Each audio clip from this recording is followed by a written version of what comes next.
speaking with Heather Barrett from Sea Otter Savvy. She is a science communication director and research scientist, research biologist with Sea Otter Savvy. And last week we covered sea otter basics, so kind of overall blanket terms and knowledge on sea otters. And then this week we're going deeper into an understanding of sea otter disturbance. So with that, I'll go ahead and pass the baton over to Heather Barrett.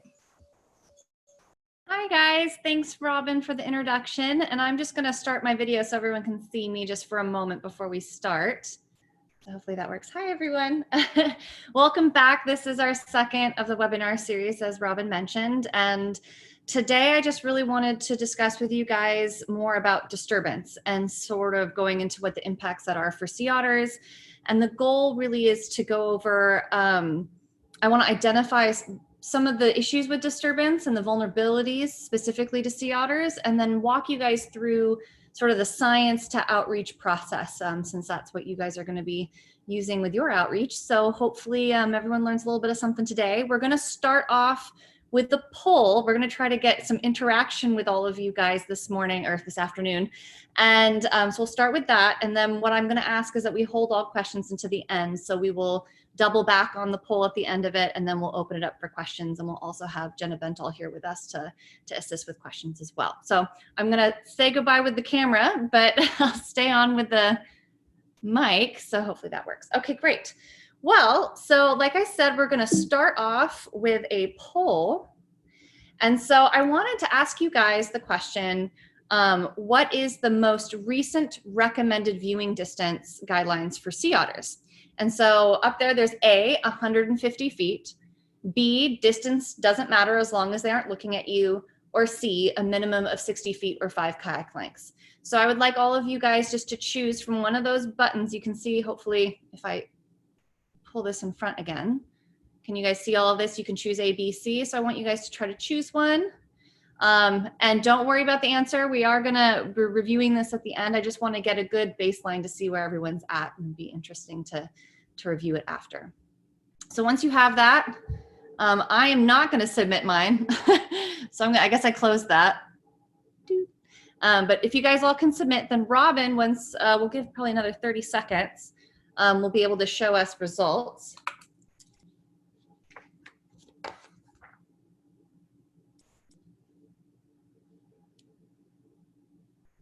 And Robin, maybe you can let me know if we're reaching a point where it looks like people are able to, or if it's working. Yeah, it's working. We're about 89% or 91, 93. Okay, people are voting again. Okay, great. And I didn't include me, so it might not quite get to 100. But all right, I'll give it another 5 seconds.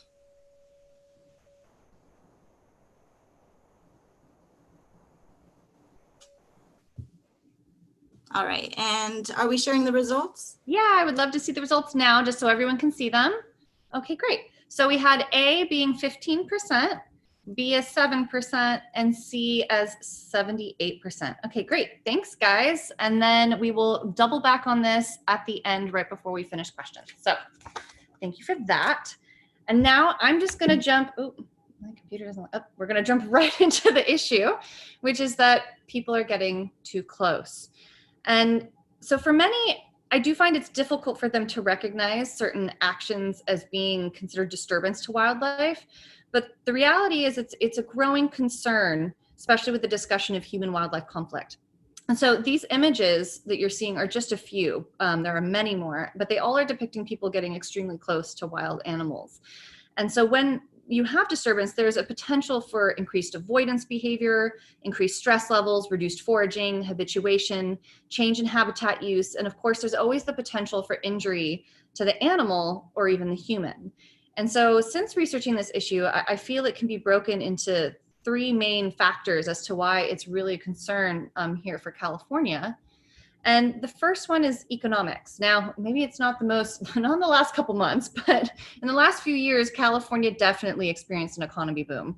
And with that came a lot more people, tourists, and traffic. And when you combine that with the fact that we have limited coastlines, it basically leads to very crowded beaches for people and for wildlife.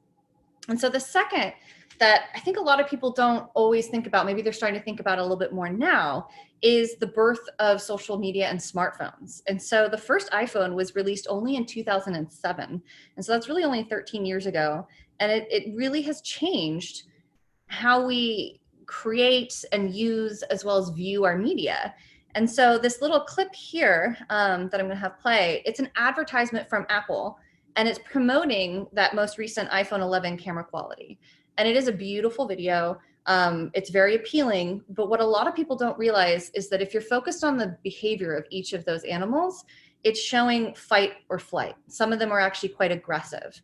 Like I would not try to film a rattlesnake that close. But regardless if the iPhone actually took this or if it's obviously had professional help, the idea is that it's promoting the use of your device as an adventure camera, right? That you can do the same and that you can be able to have these amazing experiences with wildlife. And so we see this a lot in California tourism. And so most tourists use their smartphones as a way of doing wildlife photography, even though that wasn't necessarily the original use for it. And they like to post this for others to see. And so this ends up creating that desire for others to do the same. So ultimately, selfies mean you get too close. So we end up seeing a lot of instances where people are getting very, very close to wildlife trying to get that selfie. And then the third fact is just that wildlife exists and they are in the areas in which we like to recreate. And a lot of us want to have meaningful moments with them. A lot of people love wildlife, love animals. And so they want to feel like they're having that intimate connection, not realizing that perhaps the animal does not want to have that same connection with you. And so this resulting potential disturbance can have physiological and or behavioral consequences, and those can have costs to them. And so this is really sort of the focus of my research and sort of what we're going to be touching on today. And so it's true, all the things that you saw before in the previous photos, it is not just a sea otter issue, but I do think that sea otters are and have been a really ideal study subject for disturbance, and it really stems from their behavior as well as their physiology and some of their vulnerabilities, okay? So the first is behavior, the fact that they already experience high levels of disturbance from tourism, and it's 100% fueled by public love. Sea otters are charismatic. The public labels them as cute and cuddly. They're in our Disney movies, having cuddle parties. And so there's this target on them. The minute that people arrive, they want a beeline to go see sea otters and get as close as they possibly can. But with all of these close encounters, some of them, sea otters do tend to be a species to exhibit a visible behavior, a reaction due to that close encounter. And so we are able to record those activities through behavioral scans, and then we can couple those with previously recorded metabolic rates so we can try to get and quantify an energetic cost, right? Not everyone's gonna, sometimes we don't like to think about that, but ultimately if there's a cost, sometimes it gets people to think a little bit more outside of what the action they're doing and like, wow, I had no idea that's going to impact them so greatly. And the reason that's important for sea otters is because there is a concern for their energetic balance. So these are some of the pictures that you saw previously in the last webinar, but I want to touch on them again. Sea otters have the highest metabolic rate, mass-specific metabolic rate of any marine mammal, and they really don't store fat as blubber, okay? And so other marine mammals who have had a longer evolutionary timeline, like cetaceans and pinnipeds, do. So rather than blubber, sea otters have that really dense fur that we talked about last week, okay? And remember those barbs that connect, they allow them to sort of create an air bubble, blow warm air in, and allows them to stay warm and have warm air close to their skin so that cold water doesn't penetrate. And so again, here's that infrared video, and it's a really great visual to demonstrate that sea otters run hot, right? So they're running close to 100 degrees Fahrenheit, and they're constantly losing heat to that 45 to 60 degree water. So you can see those heat trails, right? So really the main takeaway is that sea otters are constantly burning through energy, and it's extremely expensive. So it's something we have to consider. And so this then brings us to, well, if you're considering that merely just maintaining oneself is really expensive, imagine the cost for a reproductive female. Imagine having a pup added into that. And we know that lactation is the most energetically demanding period in a female mammal's life. And for female sea otters specifically, their energetic demands nearly double during lactation and pup care. So if we look at this graph, this is Nicole Tomet's research, and we can see that the daily metabolic demands is on the Y, and the time and days for her, gestation and then birth and all of that is time and days on the X. And what we can see in that dark gray is female to self. So basically her own metabolic demands. And then that black is once she has that pup, that's also what she has to make up for the pup as well. And you can see that that goes from approximately 10 all the way up to 20. So it almost doubles her metabolic demands that she has to have to keep this pup alive and herself. So that's huge. And so because of this, we also now know that certain research has shown that this specific demand on females has them living at their energetic limits, okay? They give everything to their pups. So end lactation syndrome is a massive depletion of energy reserves post-weaning. So after that pup is weaned and she separates, many of them are emaciated, and this can lead to death. So ELS was a major cause of death in about 57% of the females from the study in Monterey that this was done with. And so we can see that you have the different stages, but in stage 5 here, this is that representation of once the pup has weaned. We can see in red, emaciated goes all the way up. So 90% of the subjects that were looked at for this were essentially starving, So this is a concern. If females are already putting so much into their pups, we want to make sure that they aren't being pushed to their limits by us as well. So if that's the case, if this is extremely costly, what are some of the things that they could do to survive? And there are things that they do. They increase their intake. They eat a lot, okay? They decrease their output. They rest a lot. And they also maintain their insulation, right? So they groom a lot. And so once we look back at this pie that I showed you last week, you really can make sense of like, well, wow, that's how they're maintaining this energetic balance for themselves, right? They rest a big portion of the day, they eat a big portion of the day, and they make sure that their insulation is good and stays clean, okay? So with all of the fact that we now know that sea otters are quite vulnerable to many different things, the management of the species is really important, and the protection. And so sea otters are listed as threatened under the Endangered Species Act, and it was really due to the reduced range, population size, and their vulnerabilities. And as a consequence to their threatened status, they also are recognized as depleted under the Marine Mammal Protection Act. And in 1994, this was amended. So now all marine mammals are protected against harassment. And harassment was then broken into 2 categories. And so the first level is level A harassment. And this is defined as any act of pursuit, torment, or annoyance which has the potential to injure a marine mammal in the wild. So for example, cotton nets that can cause injury or actual taking of sea otters.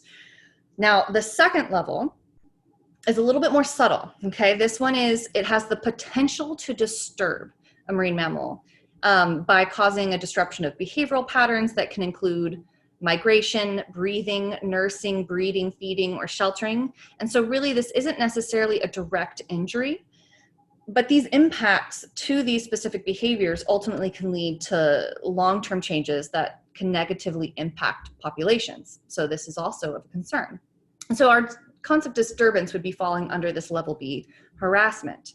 Now, when we talk about the guidelines and what that means for recommending viewing guidelines, because that didn't necessarily give us a distance that just says you cannot disturb them. So it's really based on the behavior side. The Marine Mammal Protection Act and the National Oceanic and Atmospheric Administration, NOAA, gives broad recommended viewing guidelines. And so the biggest issue is that although marine mammals are protected from harassment and guidelines are roughly given, these guidelines, they vary by region, state, species, and ultimately species and populations within the very same species may react to disturbance differently than others, okay? And all of that isn't necessarily pieced out between all these different species. And not to mention that enforcement is extremely challenging. So sea otters do not have a specific viewing guideline posted for, NOAA, but rather for them, they fall into a seal and sea lion category, which is to remain approximately 50 yards or 150 feet away. And so although this may seem like it's greater to be further is better, we do have to be realistic, right? So geographically, it might not be possible in certain locations. It might actually be need to have a larger distance. We don't necessarily know. And so it was really trying to look at the fact that there isn't enough information on this, that there really is a need to begin to look at different species and populations to better investigate what are the best recommended distances based on the species, right? And the population. And so it's not only adhering to the definitions of that behavior listed under the protection, but also being realistic measurements for viewers, right?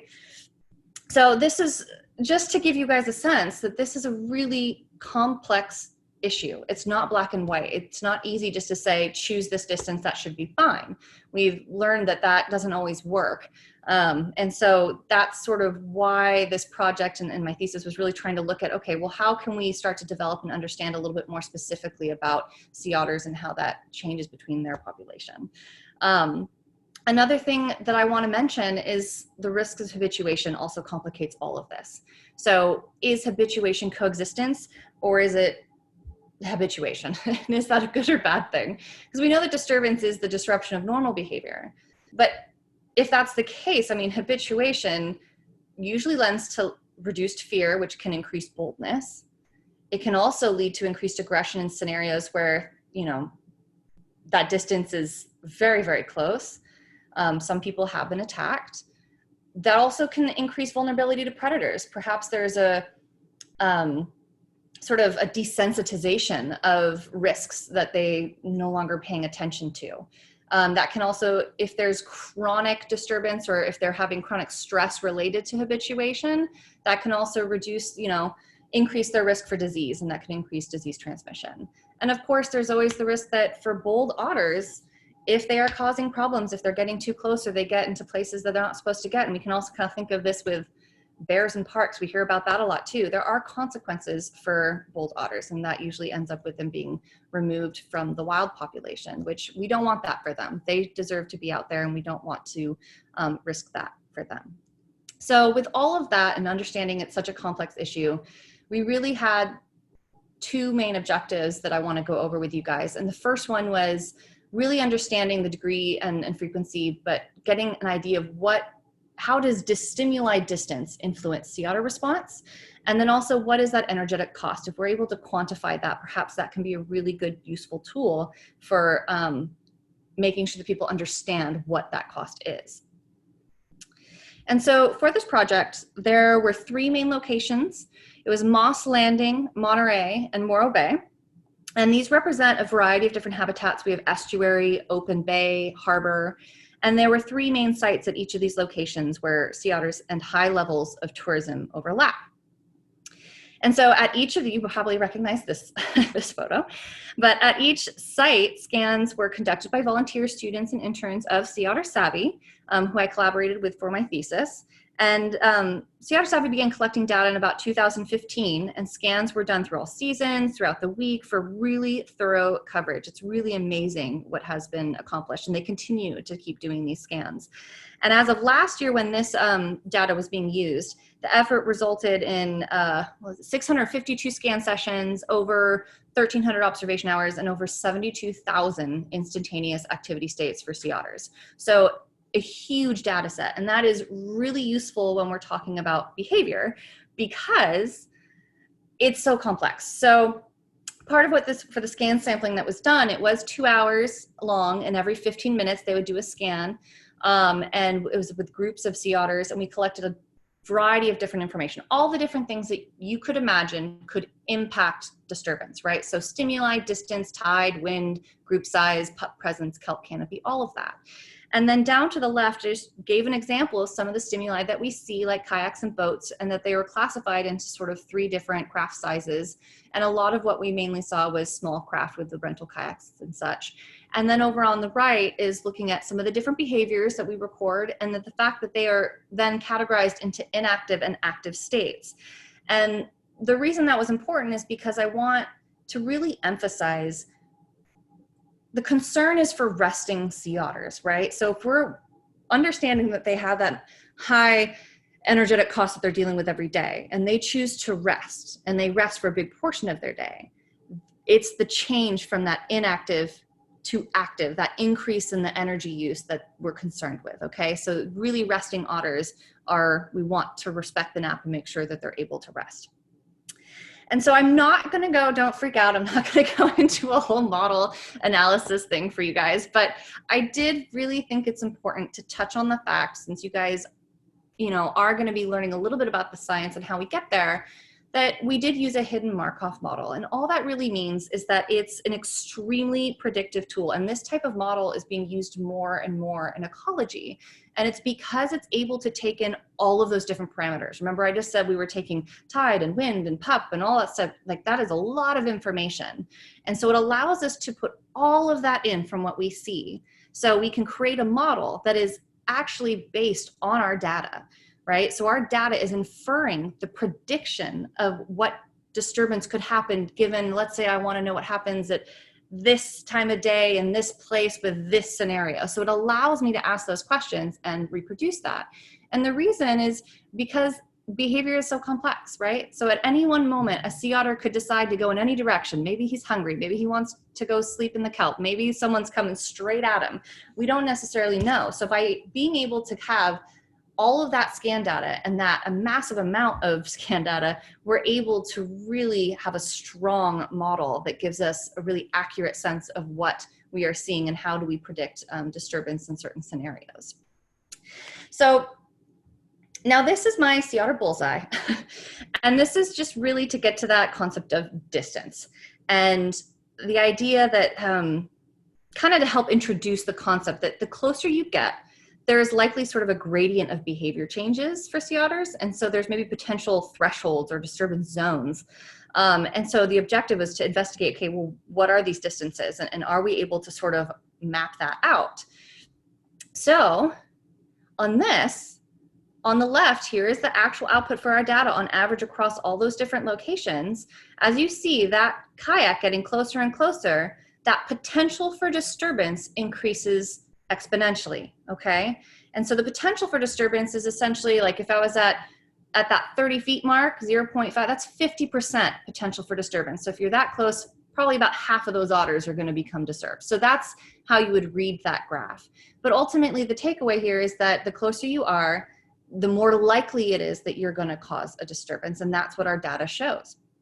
And so what's really cool is that having this now, we are able to produce outreach materials like this graphic that are based on science, okay? They're based on the research. So here we can see the 3 different zones, and we like to emphasize that really the recommended distance is a minimum of 60 feet or 5 kayak lengths. We feel that that's a realistic way. It's also approach matters, that passing by parallel, as long as you're not facing straight at them. So all of these are different things that we can try to educate people to become more aware of their surroundings, more aware of wildlife, and become better stewards. So then the second thing that I was really interested in was that energetic cost. And so what you're seeing here is the probability of being active on the Y and the time of day, which is daylight hours from 6 a.m. to 6 p.m. on the X. And that green line is basically representing my particular scenario in Monterey that I want to look at when there's no disturbance. There's no small crafts, no kayaks, no boats, anything. And on average, sea otters are already going to be about 30% active. And that makes sense because they're super fidgety. So even when you go see sea otters, you tend to see them wrapping or grooming, and they'll rest, and then they kind of, they're always doing a little bit of something. So that's to be expected. But let's say I drop 6 small crafts like a kayak in throughout the day, which was the average across the different locations for disturbance frequency at 20 meters. And we can see that that probability of a sea otter becoming active under those conditions spikes in orange. And so really to find the cost is the difference between that green line and that orange line. And then once we have that difference, we're able to convert that activity into energy, or even better, we can convert it into clams and different prey items. So this is following that same scenario, Monterey, 6 times a day, 20 meters. And here I've just pulled out a couple of different prey items, and we were able to calculate what that represents in food cost for them, okay? So we have females listed, but the visual representation is males. And you can see it's a portion of a clam. It's almost up to 11 Pacific little neck clams and almost 20 Monterey tigula snails. So there is a cost, but Let's also point out, let's say this is not an average day. Let's say it's a really busy weekend and everyone wants to come and kayak. And let's say we double how many kayaks come through. Let's say there's 12. And just in that case, you can see how much more that increases as well. But even regardless, both of these scenarios actually have very low, they represent about 1% of what their daily intake is, which is just gives you an idea of how much they eat, right? So again, they are voracious eaters. But I do want to make note that this is not the total cost, right? This is just the cost of those specific disturbances, but it's not necessarily going into the latent cost of finding those items. It's also not taking into account to the searching and also specific to prey specialists. So depending on what they're specializing on, a crab specialist might only need one crab to make up the disturbance cost and more, but they have a lot more to do for, to get that crab, right? They have longer dives, deeper dives. While a snail specialist might be more efficient, but require much more of that less nutritious snail. So these extra costs aren't included, but this really should be recognized. And ultimately, this is representing one day. And so this was essentially the foundation, right? So if we're able to quantify an energetic cost, if we have that tool, it serves as this foundation to moving forward with more disturbance-focused research. But again, ultimately the goal is to provide updated viewing guidelines that is rooted in data and can inform the public. So now that it's based off of real data, here are the distance recommendations again, and essentially it's creating that bullseye, right? So distance matters, and we like to say a minimum of 60 feet or 5 kayak lengths. And approach does matter. So head-on approaches are more likely to cause disturbance, right? Kind of straight for them, while passing by parallel and avoiding that sort of head-on approach reduces disturbance. Now, doesn't necessarily mean that we recommend just because you can pass by quietly, you should technically get closer. I still think that we like to promote the distance, but I think that you don't necessarily want to stress them out or make them alert either. So those are to be recognized. You want to avoid encircling. So if someone else is already trying to look at something, don't try to crowd them, and also pay attention, right? So something we always like to mention to people is that if they are going to be using their cell phone while they're out in the water, try not to get so focused on the screen. Be aware that there are other wildlife around you. I've definitely seen people almost hit a sea lion while they're trying to take a photo of a sea otter. So, being aware of surroundings is really important. And so the last thing is that even when speaking to kayakers, your approach matters, right? So we find that even though you can see really bad harassment occur, it's important to remember that, majority of people are unaware of disturbance and it's unintentional. And our goal is really to educate, not to shame. And something to consider is if you're standing there and you have people around you and you're about to see some horrendous disturbance happen, maybe instead of trying to contact the people that are actually causing the disturbance, which is unlikely to stop them at that point, is you can turn to the people to the right and left and you can actually walk them through what they're seeing, right? So it's easy to say all of this and I can show pictures and I can talk about the cost and people sometimes get it, but it never hits home as much as actually watching it happen, especially with moms and pups, right? So if you're in a scenario where this is happening, you use that as your way to engage the people around you and actually walk them through the different behaviors. And then you can opens up the whole door of conversation about disturbance and what the cost is. So ultimately, the takeaway I want you guys to have from all of this is that understand that social media photography really has changed how we interact. And there's definitely some pros and cons with all of that with the new technology, but it's really more being aware than necessarily finding anger out of this. It's finding that kind messaging goes further than chastising. And that it's okay. Like when people travel, and I'm a fault for this, when I travel, like I want to take cool photos of where I go and what I do. And it's hard not to want to share it to people and share that with family. So it's also maybe a good idea to try to provide respectful ways of sharing their experience that they're on. If they're on vacation and doing something they've never seen before and you want to get them interested in the species, offer a scope. People can take amazing photographs just through a scope with their cell phone if that's the desire that they have. But it kind of provides you with a way of making sure that they're seeing sea otters in this experience that they would never have, right? especially at Morro Rock, that is such a unique space. It's almost as if like you're in an aquarium, but there's no glass. You are closer than you will ever be able to get in the wild safely and not disturb them. And you're seeing some of the most amazing behavior. So guide them in pursuing stewardship over a selfie. And there's other, different solutions to that you can incorporate. And then incorporate this message into your outreach. And always remember that part of that is letting them know that approach matters, and being aware can really help with that. And that doesn't necessarily should detract from the distance, that they're able to see them just from land. They don't need to climb down further onto rocks. And that, yeah, distance matters. So, and again, concern is really for those resting sea otters and mothers and pups. I definitely get a lot of people when you kind of give this spiel about disturbance, and people always like to come up and tell me, well, the sea otter came up to them or it popped up in front of them. And of course that happens. That's just it being busy. There's a lot of people and sea otters all in the same space. But the thing is that they are already active. And though we don't like to promote that you should just keep going straight, you can still avoid a sea otter that has popped up in front of you. If a sea otter comes up to you, don't let it, just keep going. We don't want to promote that bad behavior. But really, if we're talking about the energetics, we're really concerned for resting sea otters. And again, ultimately, props can be really useful when you're at these different stations, but don't forget that when you are on site, you're watching this unique sea otter behavior up close, and you really can't do that anywhere else. So engaging the people to the left and right to actually watch wild sea otters and ask them questions about what they're seeing and to help them learn, to recognize specific behaviors, you're creating stronger stewards, right? So don't always rely on the table and try to get them to observe, and perhaps having scopes and binoculars are a really good way to do that. Not that you necessarily even need that when you're standing at Morro Rock. But like I said, you might even observe that disturbance in action, and as frustrating as it can be, walking the people next to you through it, that can help them understand the issue firsthand.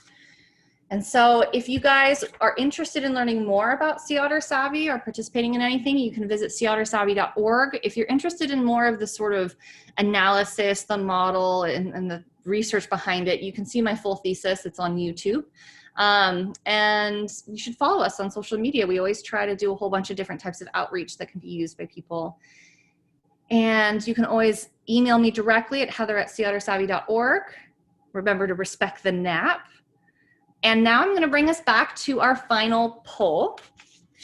So Robin, I don't know if we can just pop up the same question. Perfect. So it's basically, what is the most recent recommended viewing distance guidelines for sea otters, right? And A was 150 feet. B was distance doesn't matter as long as they're not looking at you. And C is that minimum of 60 feet, 5 kayak lengths. So if you guys can all do the poll again, we're going to see how that's changed after this talk.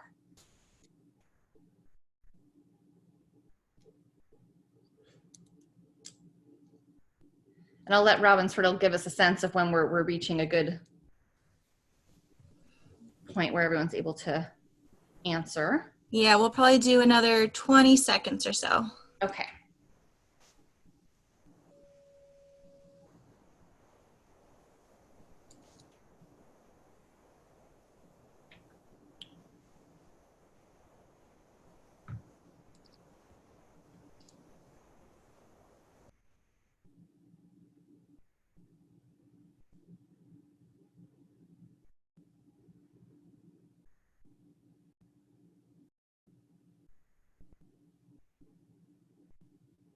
Awesome. Okay, great. So yes, so now on A, we have 19% no one said B, and we have 81%